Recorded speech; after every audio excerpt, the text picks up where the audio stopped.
Colby, I wanted to give you the last word here, but as you look toward that matchup, I wanted to ask you about the economy, and this is an issue that has, at least in past elections, been a dominant front and center issue. You've got President Biden talking about Bidenomics on one hand, trying to tout his economic record. On the other hand, you have Trump and Republicans pointing to inflation and the rise in costs over the past several years on Biden's watch. So when you look at the issue of the economy, you've talked to voters in New Hampshire and elsewhere.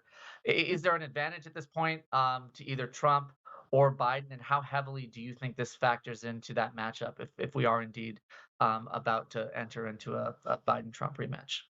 Yeah, I think it factors in heavily. And I think right now Trump has the advantage.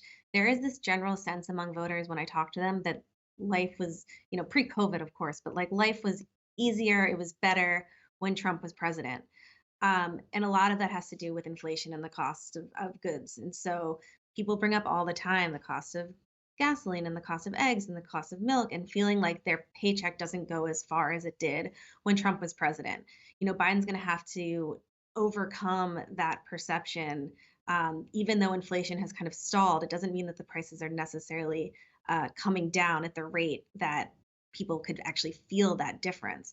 And so, even though there are a lot of measures and markers showing that the economy is actually improving under President Biden, so far that has not resonated with the voters.